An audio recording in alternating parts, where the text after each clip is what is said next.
Assalamualaikum warahmatullahi wabarakatuh. Perkenalkan, kami dari kelompok 9 akan menjelaskan tentang motivasi belajar dalam mata kuliah ilmu jiwa belajar. Dan perkenalkan, nama saya Hafid Ilyas dengan NIM 210101238 Dan saya Salsabila Aulia Rahmati dengan NIM 2101012179. Saya Ikhtilatul Muniro dengan NIM 210101234. Berikut video penjelasan dari kami.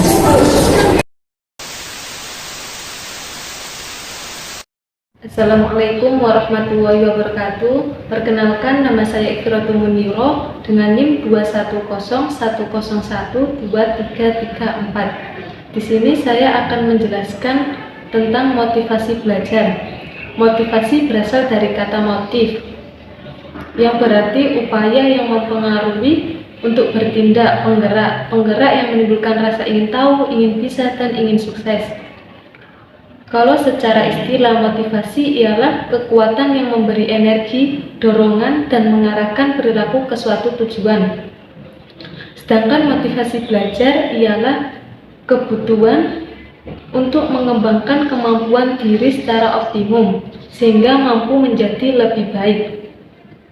Keinginan atau hasrat untuk melakukan sesuatu yang bisa membuat kita mengetahui lebih banyak dan lebih mendapatkan manfaat dari sebelumnya.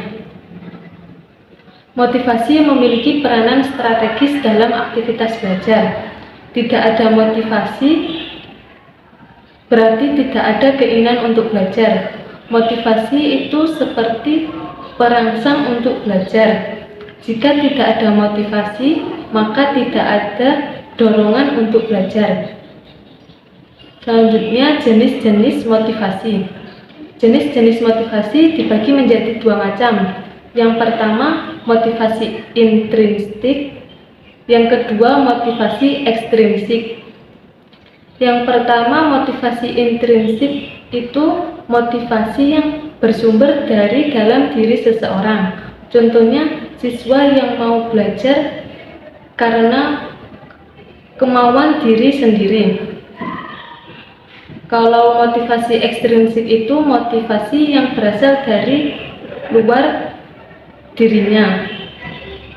Contohnya, siswa yang mau belajar karena ingin mendapatkan hadiah dari orang tua, ingin mendapatkan pujian.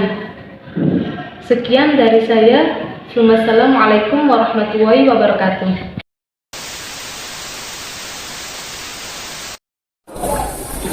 Assalamualaikum warahmatullahi wabarakatuh. Perkenalkan, nama saya Hafid Ilyas dengan NIM 210101238 Pada kali ini saya akan membahas tentang bentuk-bentuk motivasi belajar. Dalam proses belajar, baik motivasi intrinsik atau motivasi ekstrinsik sangatlah berperan dalam proses pembelajaran karena agar siswa dapat semangat atau tekun dalam belajar. Menurut A.M. Sudarman, bentuk-bentuk motivasi belajar itu terbagi menjadi 4. Yang pertama, kompetisi. Kompetisi yakni persaingan. Persaingan dapat dijadikan alat pendidik kepada peserta didik agar peserta didik dapat aktif dalam kegiatan yang dilakukan di dalam kelas. Dan yang kedua yakni hadiah.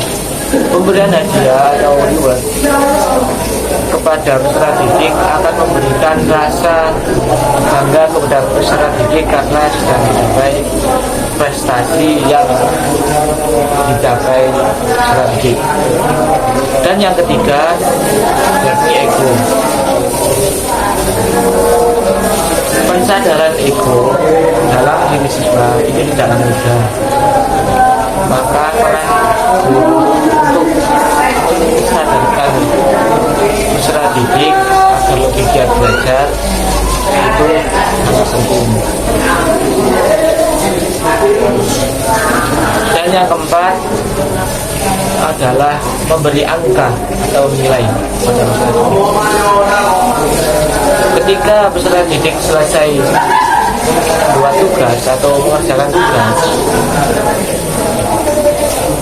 guru haruslah memberikan nilai kepada peserta didik, karena secara tidak langsung pemberian nilai kepada peserta didik itu adalah motivasi, karena ketika ia mendapatkan nilai, ia akan semangat lagi untuk belajar. Dan pembahasan selanjutnya yakni peran motivasi belajar dalam proses pembelajaran. Proses pembelajaran melibatkan individu, seseorang, jasmani dan rohaninya. Dan di sini guru sangatlah penting karena menjadi fasilitator. Dan menurut guru yang begitu pentingnya motivasi belajar,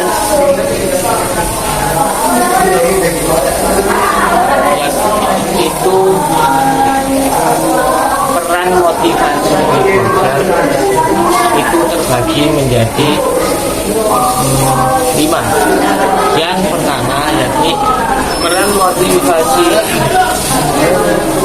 motivasi belajar sebagai penggerak atau pendorong kepada peserta didik agar semangat dengan tujuan. Dan yang kedua yakni peran motivasi untuk memperjelas tujuan dari apa yang ditujukan pendidik kepada peserta didik.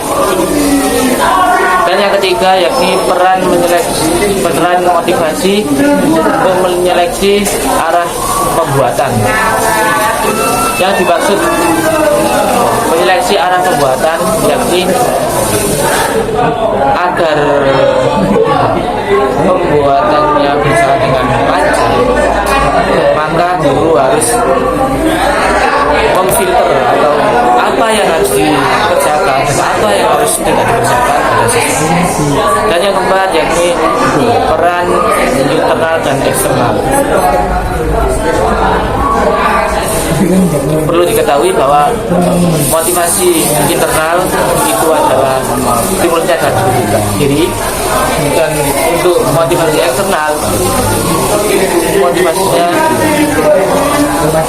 muncul karena ada stimulus dari luar, yakni contohnya guru pada murid.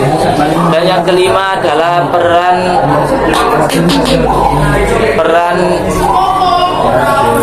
motivasi prestasi atau peran motivasi menghasilkan prestasi,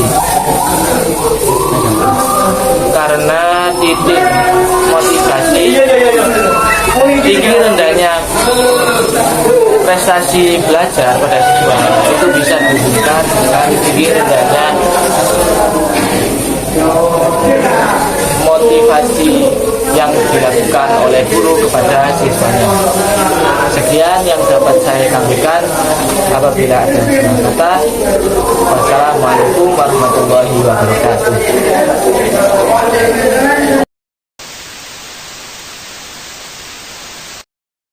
Assalamualaikum warahmatullahi wabarakatuh. Perkenalkan, nama saya Salsabila Aulia Rahmati dengan NIM 2179. Di sini saya akan menerangkan tentang faktor-faktor yang mempengaruhi motivasi dalam belajar dan upaya-upaya untuk meningkatkan motivasi dalam belajar. Yang pertama, faktor-faktor yang mempengaruhi dalam motivasi belajar. Jadi, keberhasilan belajar dalam siswa itu akan terpengaruhi oleh motivasi belajar mereka juga. Maka pendidik harus mengetahui apa saja faktor-faktor dari motivasi dalam belajar ini. Yang pertama yaitu cita-cita dan aspirasi siswa, sehingga dengan cita-cita anak akan menjadikan target atau acuan cita-cita tersebut untuk digapai. Maka motivasi intrinsik dari dalam anak maupun ekstrinsik dari luar itu semakin kuat. Faktor yang kedua yaitu kemampuan siswa.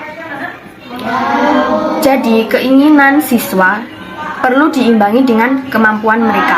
Maka di sini pendidik harus mengetahui bakat serta kemampuan mereka, sehingga keinginan dan kemampuan mereka bisa berjalan dengan intens atau seimbang. Faktor yang ketiga yaitu kondisi siswa. Kondisi ini meliputi jasmani dan rohani, sehingga misalkan anaknya sedang sakit, maka sangat akan mengganggu pembelajaran atau perhatian dalam belajar. Kemudian faktor yang terakhir yaitu kondisi lingkungan siswa. Lingkungan di sini meliputi keluarga, pergaulan teman, alat dan cara guru mengajar, serta motivasi sosial. Jadi faktor-faktor tersebut akan sangat mempengaruhi dalam motivasi belajar anak. Kemudian poin selanjutnya yaitu upaya-upaya untuk membangkitkan motivasi dalam belajar. Upaya-upaya tersebut ada 6. Yang pertama yaitu memperjelas tujuan yang ingin digapai. Contoh, tujuannya apa? Contohnya yaitu seorang anak yang ingin dikirimkan lomba, maka pendidik harus memperjelas tujuan materi yang akan dibahas. Contohnya, ini akan dibawa untuk perlombaan. Atau misalkan bab fikih, maka pendidik menjelaskan bahwa bab fikih ini, contohnya praktek wudhu ini, akan sangat berguna bagi kalian karena akan diaplikasikan sehari-hari dalam kehidupan mereka. Kemudian yang kedua yaitu membangkitkan minat dalam belajar. Caranya dalam membangkitkan minat itu ada 3, yaitu hubungkan bahan pelajaran dengan kebutuhan siswa. Kemudian yang kedua, sesuaikan materi pelajaran dengan tingkat pengalaman dan kemampuan siswa. Serta yang terakhir, gunakan strategi yang bervariasi. Kemudian upaya yang ketiga yaitu ciptakan suasana yang menyenangkan saat proses belajar. Yang keempat, berilah pujian yang wajar di setiap keberhasilan siswa. Kemudian yang kelima upayanya yaitu berilah penilaian serta komentar baik berupa saran demi berguna untuk menjadi tolak ukur atau introspeksi bagi siswa. Kemudian upaya yang terakhir yaitu ciptakan persaingan dan kerjasama antar siswa. Upaya-upaya tersebut sangat perlu dilakukan oleh seorang pendidik agar proses pembelajaran berhasil dan dapat meningkatkan motivasi dalam belajar siswa. Sekian penjelasan dari saya. Terima kasih, semoga bermanfaat. Kurang lebihnya mohon maaf. Wassalamualaikum warahmatullahi wabarakatuh. Sekian dari kami, semoga bermanfaat dan terima kasih. Wassalamualaikum warahmatullahi wabarakatuh.